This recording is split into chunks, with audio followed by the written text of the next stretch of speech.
I think to answer to your question, it depends on the age, let's say the gender, even if I'm not going to make any discrimination regarding this, but it depends the elasticity of the skin. We are doing some tests as snap tests or pinch tests, distraction tests, by seeing that how much is the elasticity affected or recovery will be good or not.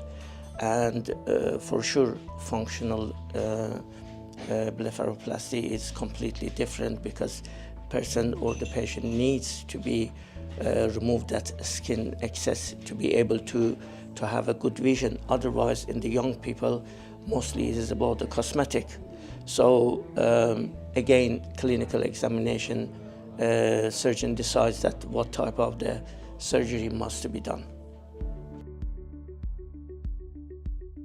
Generally speaking, there is no big difference. However, it is about the excising of the skin excess on upper eyelid and lower eyelid. However, lower eyelid blepharoplasty is a little bit more complex because of the puffiness and because of the fact that if you don't do it well, it can end up with the, we call it ectropion, by pulling the eyelid down, and it can affect your eye. In a very simple words, who has the excess of the skin on eyelids, upper or lower, they are a good candidate for that. However, the patients, if they are healthy enough, or if they have some disease of, let's say, as a eye, dry eyes, or conjunctivitis, or is an infection is ongoing, so in this case you avoid operating on these kind of patients. Otherwise, it's a simple fact: if you have excess of the skin up or down, you are a good candidate for surgery. I have a bad news. Unfortunately, there is no surgery without some risks. A simple risk: scarring, bleeding, local infection, delayed healing. There are the common things that can happen. However, in the eyelid surgery or blepharoplasties, can be bleeding in the retroorbital, we call it, in the behind the eye. That is very dangerous. Otherwise, simple things as infection or asymmetries or dry eyes or drooping down the eyelid, we call it ectropion, can be serious complications. Otherwise, they are simple. If the surgeon is, let's say, experienced enough, it is not going to be big problems.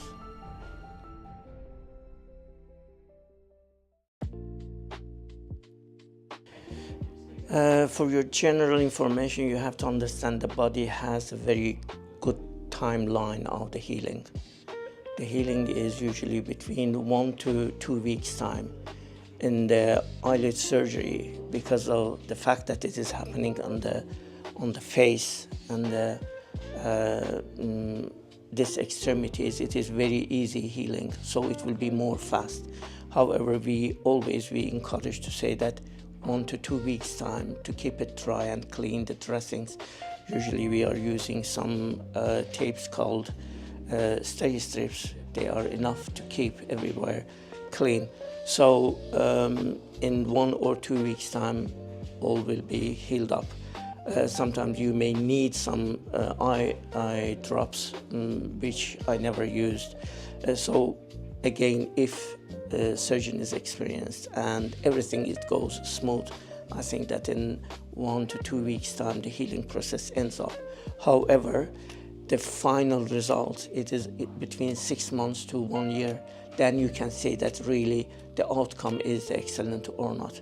Otherwise, there can be some delayed healing, as I say. If it is an infection, can be delayed healing, or asymmetries, you may need revision surgery too.